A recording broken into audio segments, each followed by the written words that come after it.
with Coach Phen for a Quarterback Club update. The Quarterback Club presented by Gateway Transitional Care Center.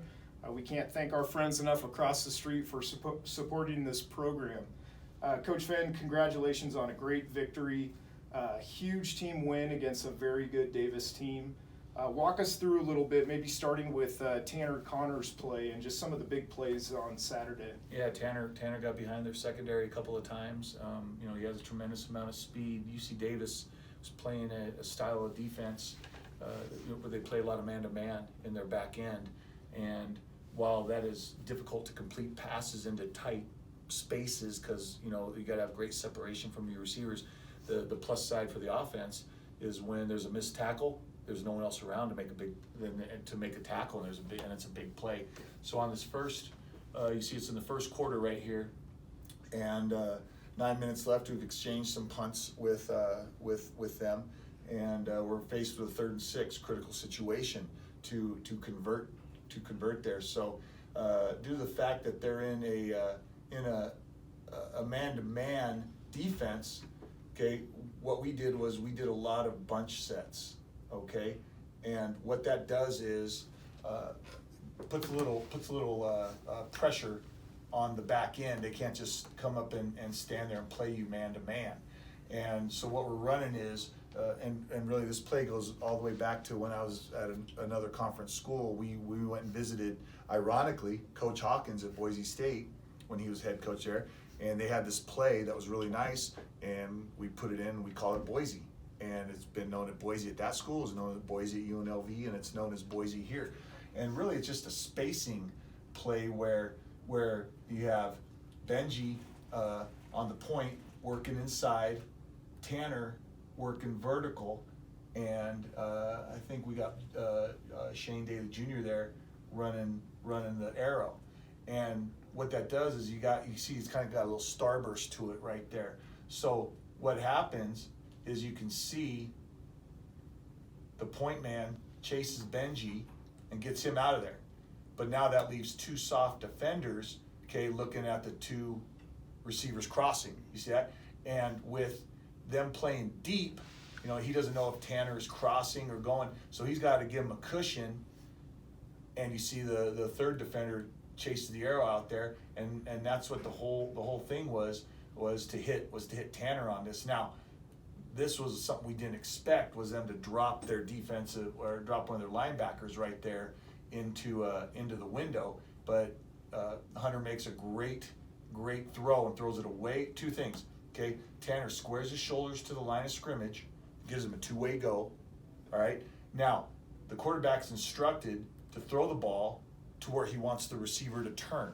So by throwing it to his outside shoulder, that tells Tanner to turn that way after he catches, and you see it's executed very well. And you see it right there. Now, as I said, in man-to-man defense, you miss a tackle, there's no one else. The safety, that's why the deep safety has to be back there to make a play. But Tanner has such tremendous speed. He has such tremendous speed that it's hard to catch up. And right here, it's one of those, all of us on the sidelines know he's going to score. It's like he's gone. And you can see him get going there. Now, came close. They reviewed it, but he stayed in bounds. So we'll take a look at the end zone view right here. So Sticks puts Shane in motion. Okay, Sticks. That's Hunter Hayes. We call him Sticks. Okay, because he was wearing number 11.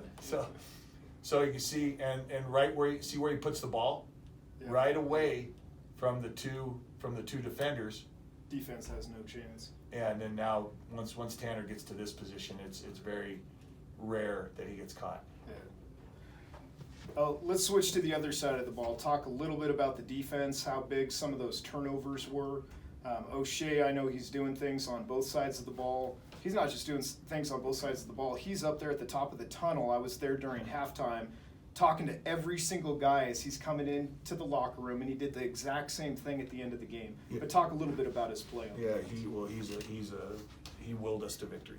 He's a leader in every sense of the word with this team, and not only has he jumped in on offense, last week or the week before, in Flagstaff, there was something wrong, and we needed someone on kickoff return, and he had not taken a rep on kickoff return and went on the front line and made a great block. So he's just a football player. So this is right after the big play for a touchdown, and you need a defensive stop. What you want to do is continue to control the momentum, and Davis comes out in a 3 by we got tight end backside, or actually they're unbalanced. So the advantage to this is the fact that there is no tight end over here. We don't have to cover anybody over here. So we know the routing is all going to occur somewhere on this side of the field, okay? Well, what Davis is going to do is run what we call a flood route, where they're going to go vertical, okay? And however, what they do is get to levels, okay? 1, 2, 3. Somehow, some way, you have one deep, you have one mid-range, and you have one in the flat, okay? Well, what makes that difficult is the cornerback right here, in this case, Josh Alford, has to honor the deep, okay? And so you can see right here, the number 2 receiver pushes vertical, which the safety's going to look him up if he continues vertical. But now what they do is they drive the corner out of there and put him into the flat, or I mean into the second level. You see that right there? And now that puts O'Shea in no man's land. You see that? So it's really tough if you don't get, and really what part of the problem is right here, and I think is Connor really should be what we say buzzing the flat and getting underneath that, allowing O'Shea to get underneath the deep out, okay? Well, quarterback sees O'Shea's shoulders turn this way and feels he has the second level receiver, and O'Shea does this to us in practice all the time. Now, if you don't throw this ball perfectly, this ball should be thrown right to about here. But what happened was he threw it more or less on a line. You see an O'Shea made a great play, and really, it's tough because you don't want what you don't want on offense is to have this what we call this levels or this flood route be covered by one man, and that's what O'Shea did here, and he's athletic enough to make that play, and now his running instincts kick in on the interception. Yeah. So here's your end zone view. They're going with some what we call good play action, okay? Keeps the linebacker, see what that does to Darian Green and Nas teammate. But you can see the ball.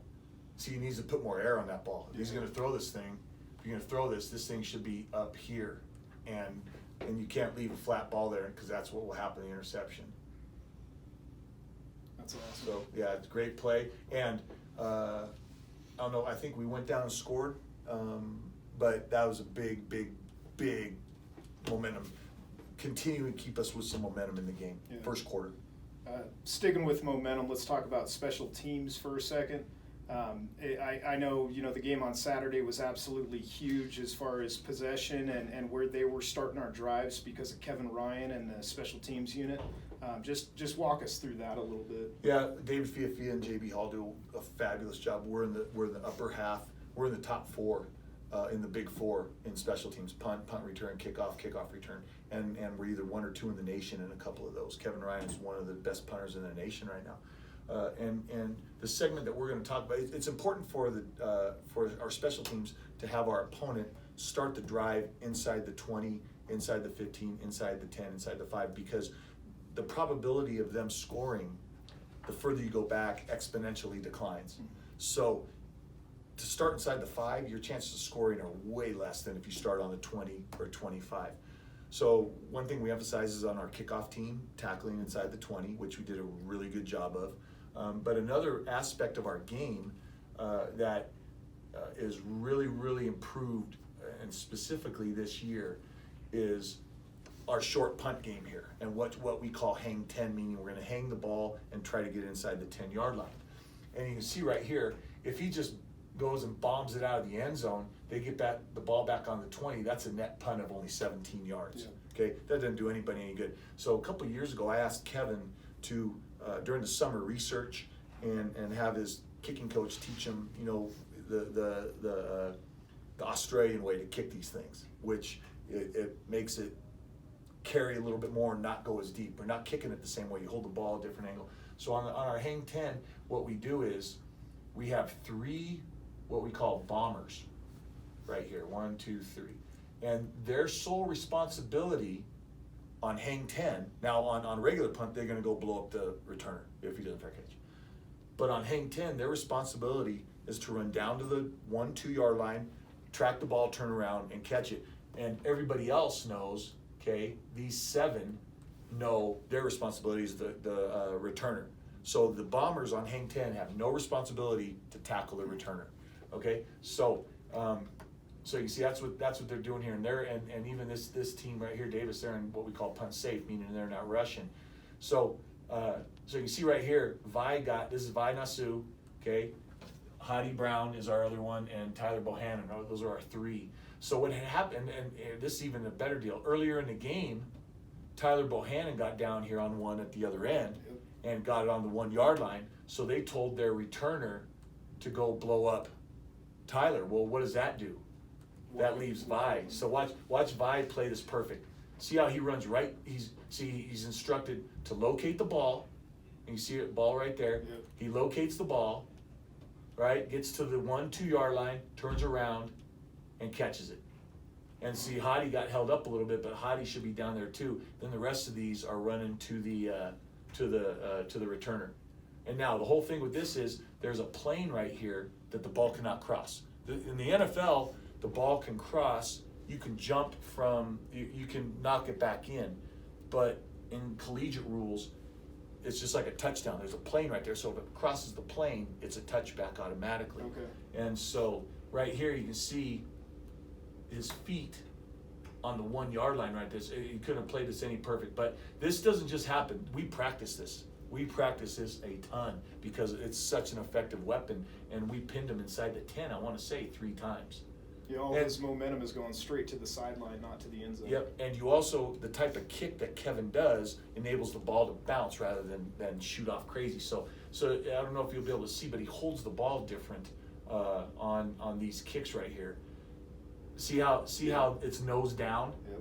Where normally with a punter, it's kind of angled and the nose is flat and you hit off the side of your foot. But you see right there, the ball is nose down. And then that kicks it, and see, it's all designed that way. See, now Tyler didn't see the returner. See how he's looking for the ball right there? He's, what we say, track the ball, get to the 1. But see, Vi got there, yep, and keep it from getting into the those little stuff going. This stuff, we call it stuff. That's stuff going on right there. I know we have an alum watching this, Case DeBruin, that's extremely proud of special teams this past Well, weekend. and Kevin was named Big Sky Special Teams Player of the Week, so congratulations to him. Yeah. Well, last thing I want to talk about, victory formation. Best play in football. I know you love this one, and it's well-deserved.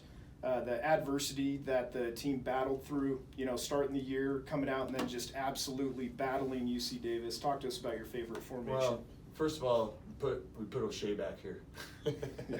So, Smart player right there. Yeah, just let him, and plus he's a senior one. But this is designed, okay? There's a lot that goes into this, okay? Because first you got to protect yourself, right? Because you never know if someone's going to come take a shot on you.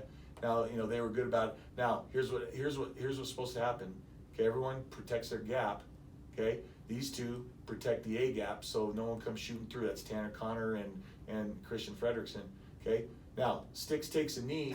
Now you see their job is to cover him, Yep. just so he's protected, and that's what they're doing. See how they're turning around to cover him, and then O'Shea's job is to protect against the ball coming out and them picking up a fumble and running with it. So he looks like he's just ready to hit someone still.